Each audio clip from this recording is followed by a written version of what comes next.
Ich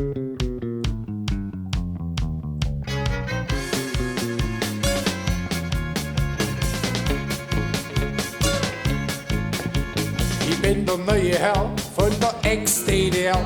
Was brauchen die drei Hände? Ein rechter Schwab muss her. Aber heute wird alles anders, ich bringe euch schon auf Trab.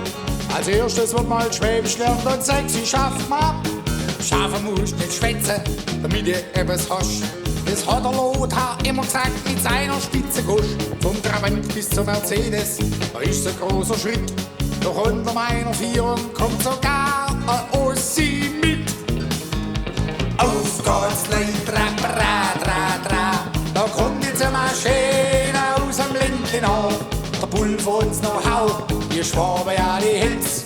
Und aufs Kabinettsdach kommt der Stern von Daimler-Benz. Auf geht's, Leute, keiner macht mehr rüber, wir bleiben alle da. Und schaffen wir das Wirtschaftswunder durch nicht Gänselau. Stellen wir als Meister oder echte Schwaberei.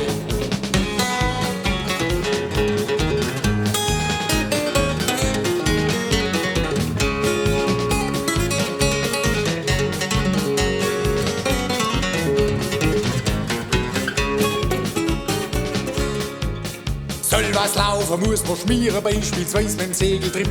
Auf den nehme ich dann die ganze alte Stasi-Brunze mit. Wer zahlen kann, der kriegt ein Pestle, Moral, die kriegt den Tritt. Das Geld holt man von den Kleinen, also macht man Politik. Kaufen euch dann jeder Schwäbisch, gibt's von mir das Material.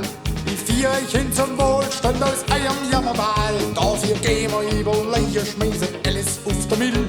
Und von Zwickau bis nach Leipzig singt man dann mit viel Gefühl. Ja. Auf geht's, Leute, da kommt jetzt eine Maschine aus dem Lindenau. Der Bull von uns Know-how, wir Schwaben ja die Hits.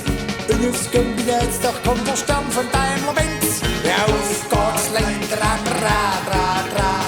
keiner macht mehr rüber, ja, wir bleiben alle da. Und schaffen wir das Wirtschaftswunder durch nicht Gänselau. Da stellen wir als Meister oder echte Schwaberei. Ja, da stellen wir als Meister zur Not der Teufel